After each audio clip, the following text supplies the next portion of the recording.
नमस्कार सभी धर्मी लोगों का आपके अपने चैनल पर एक बार फिर स्वागत है। आज भी हम पवित्र रामचरितमानस के बालकांड पर ही चल रहे हैं। यह सब चरित कहाँ में गाई, आगिल कथा सुनू मन लाई।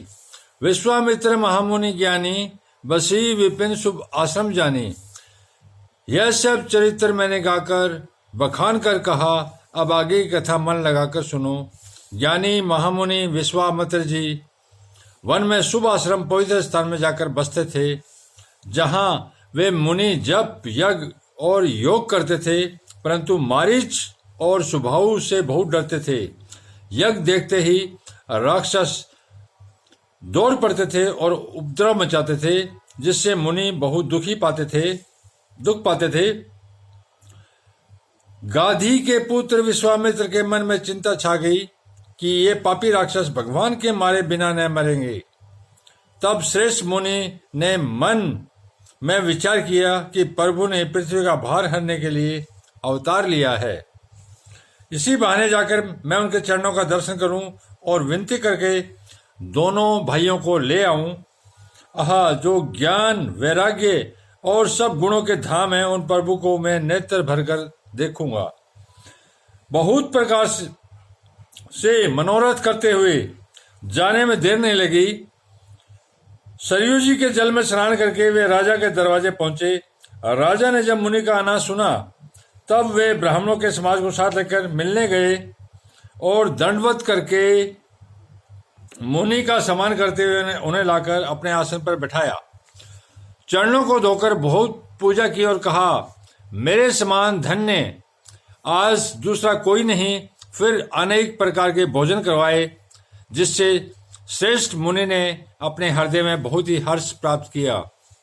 फिर राजा ने चारों पुत्रों को मुनि के चरणों पर डाल दिया, उनसे प्रणाम करवाया। श्री रामचंद्र जी को देखकर मुनि अपनी देह की शुद्धि भूल गए, अर्थात अपने शरीर की शुद्धि भी भूल गए। वे श्री राम जी के मुख की शोभा देखते ही ऐसे मग्न हो गए मानो चकोर पूर्ण चंद्रमा को देखकर लुभा गया हो।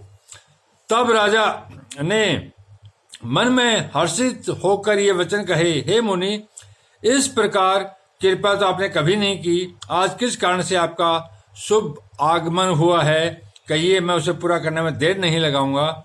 मुनि ने कहा, हे राजन, राक्षसों के समूह मुझे सताते हैं, इसलिए मैं तुमसे कुछ मांगने आया हूं। छोटे भाई सहित श्री रघुनाथ जी को मुझे दो, राक्षसों के मारे जाने पर सनात सुरक्षित हो जाऊंगा। हे राजन, प्रसन्न मन से इनको दो, मोह और अज्ञान को छोड़ दो। हे स्वामी, इससे तुमको धर्म और सुयश की प्राप्ति होगी और इनका परम कल्याण होगा। इस अत्यंत अप्रिय वाणी को सुनकर राजा का हृदय कांप उठा और उनके मुख की कांति फीकी पड़ गई। उन्होंने कहा, हे ब्राह्मण, मैंने चौथे पन में 4 पुत्र पाए हैं, आपने विचार कर बात नहीं कही। हे मुनि, आप पृथ्वी, गो, धन, खजाना मांग लीजिए, मैं आज बड़े हर्ष के साथ अपना सर्वस्व दे दूंगा। देह और प्राण से अधिक प्यारा कुछ भी नहीं होता, मैं उसे भी एक पल में दे दूंगा। सभी पुत्र मुझे प्राणों के समान प्यारे हैं, उनमें भी है प्रभु राम को तो किसी प्रकार भी देते नहीं बनता। कहाँ अत्यंत डरावने और क्रूर राक्षस और कहाँ परम किशोर अवस्था के बिल्कुल सुकुमार मेरे सुंदर पुत्र। प्रेम रस से सनी हुई राजा की वाणी सुनकर ज्ञानी मुनि विश्वामित्र ने हृदय में बड़ा हर्ष माना।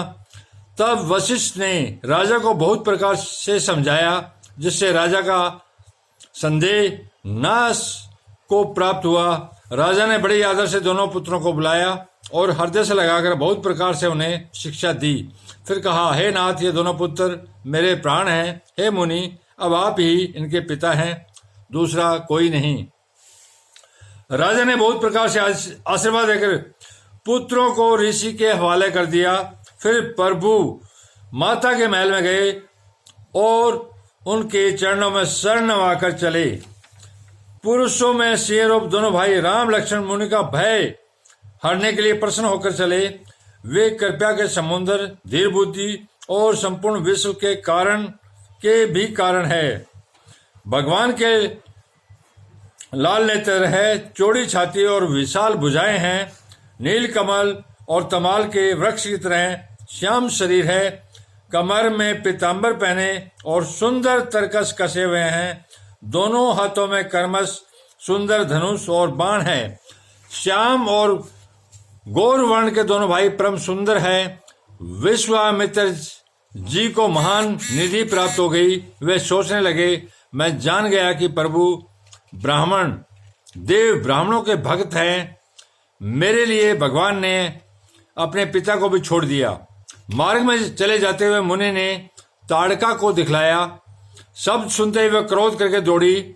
श्री राम जी ने एक ही बाण से उनके प्राण हर लिए और दीन जानकर उसको निज पद अपना दिव्य स्वरूप दिया। तब ऋषि विश्वामित्र ने प्रभु को मन में विद्या का भंडार समझते हुए भी लीला को पूर्ण करने के लिए ऐसी विद्या दी जिससे भूख प्यास न लगे और शरीर में अतुलित बल और तेज का प्रकाश हो। सब अस्त्र शस्त्र संभल करके मुनि प्रभु श्री राम जी को अपने आश्रम ले आए और उन्हें परम हितु जानकर भक्ति पूर्वक कंद मूल और फल का भोजन कराया।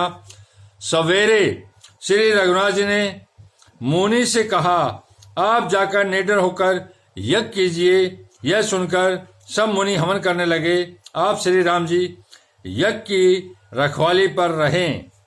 यह समाचार सुनकर मुनियों का शत्रु क्रोधी राक्षस मारीच अपने सहायकों को लेकर दौड़ा। श्री राम जी ने बिना फल वाला बाण उसको मारा, जिससे वह 100 योजन के विस्तार वाले समुद्र के पार जा गिरा। फिर सुबाहु को अग्नि बाण मारा। इधर छोटे भाई लक्ष्मण जी ने राक्षसों की सेना का संहार कर डाला।